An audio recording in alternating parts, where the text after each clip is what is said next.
नमस्कार प्यारे शिक्षक मित्रों, मैं फिर एक प्रोजेक्ट के सारांश वीडियो के साथ आपके बीच हाजिर हूँ। इस प्रोजेक्ट का नाम है कक्षा उद्यान, जो अध्याय 10 सजीव विशेषताओं का अन्वेषण पर बनाया गया है, जिसे हम 5 दिनों में करेंगे।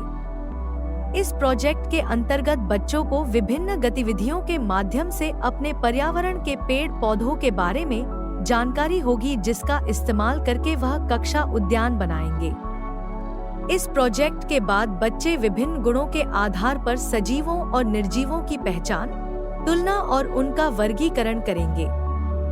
पौधों से संबंधित विभिन्न प्रक्रियाओं जैसे अंकुरण, वृद्धि और गति, पौधे का जीवन चक्र इत्यादि से संबंधित प्रयोगों और परिणामों का वर्णन करेंगे। समूह में काम करके अपने विद्यालय में एक उद्यान की योजना बनाएंगे और मिलकर उसे विकसित करेंगे। प्रोजेक्ट शुरू करने से पहले हमेशा की तरह शिक्षक प्रत्येक दिन की सामग्री और प्लान देख लें। हर एक दिन बच्चों से घर पर भी कुछ अवलोकन या चर्चा कर जानकारी जुटाने के काम दें, जिससे बच्चों का समग्र विकास होगा। प्रोजेक्ट के दौरान हमें इन सामग्रियों की आवश्यकता होगी। जो सामग्री संभव है उसे बच्चे एवं शिक्षक अपने घर से लाएंगे। शिक्षक पहले ही इसकी सूचना बच्चों को दे दें। शिक्षक पहले दिन की शुरुआत सजीव और निर्जीव के भेद को समझने से करेंगे। वे बच्चों को अपने आसपास के सजीव और निर्जीव को सूचीबद्ध करने के लिए कहेंगे, जिसमें वे सजीव को प्राणी एवं वनस्पति जगत में बांटेंगे। इसके बाद बच्चे तालिका में यह भी लिखेंगे कि सजीव यह गुण कैसे दर्शाते हैं। शिक्षक बच्चों को प्रोजेक्ट के बारे में बताएंगे। अंत में बच्चे गृहकार्य में अपने पाठ्य पुस्तक के पृष्ठ 197 पर Q2 का उत्तर देंगे। दूसरे दिन की शुरुआत गृहकार्य में दिए गए प्रश्नों के उत्तर पर चर्चा से होगी। इसके बाद बच्चे अपने समूह में कक्षा उद्यान की योजना बनाएंगे, जिसमें कम से कम 2 पौधे लगाएंगे और विद्यालय के आसपास कक्षा उद्यान की जगह निर्धारित करेंगे। सभी समूहों को जोड़ियों में बांटकर तैयार योजना की समीक्षा की जाएगी। अब प्रत्येक समूह अपने बनाए गए रूपरेखा के आधार पर अपने सपनों के उद्यान का एक मॉडल या चित्र बनाएंगे।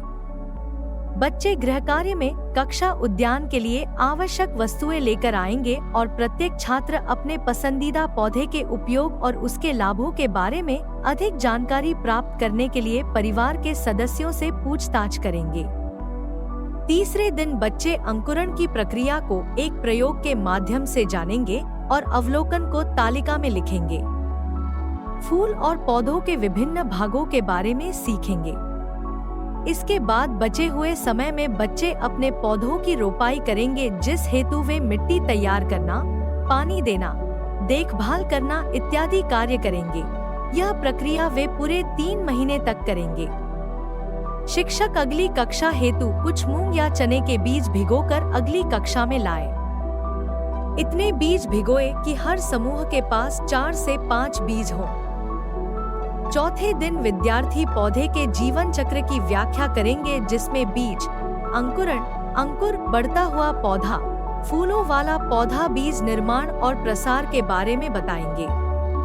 तीसरे दिन प्रदर्शन में रखे हुए बीज का अवलोकन करेंगे और इसकी सहायता से बच्चे पौधे के विशेष दिशा में बढ़ते हैं, इसका पता लगाएंगे।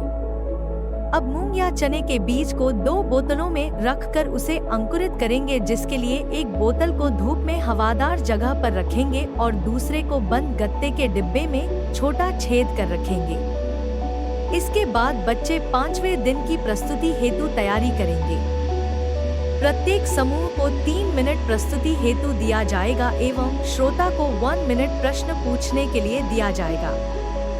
बच्चे गृहकार्य में भी प्रस्तुति की तैयारी करेंगे।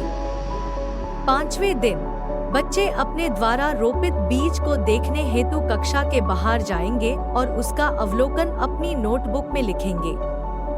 इसके बाद प्रस्तुतिकरण की शुरुआत की जाएगी, जिसमें प्रत्येक समूह को अपने सपनों के उद्यान का मॉडल चित्र, पौधों के अंकुरण और वृद्धि के लिए आवश्यक परिस्थितियां तथा स्कूल में लगाए गए उद्यान में पौधों की देखभाल करने के 2 से 3 तरीके प्रस्तुत करने होंगे। अंत में शिक्षक प्रोजेक्ट का समापन करने हेतु चिंतन के लिए कुछ प्रश्न पूछेंगे। कक्षा के बाद शिक्षक हैंडबुक में उपलब्ध QR कोड को स्कैन करके बच्चों के सीखने के संबंध में कुछ सूचनाएं गूगल फॉर्म में भरेंगे। तो देखा आपने कैसे पौधों और फूल के अलग अलग हिस्से और नैसर्गिक जीवन चक्र जैसे क्लिष्ट पाठ को ऐसे अलग अलग सृजनात्मक प्रयोगों के माध्यम से आसान बनाया जा सकता है।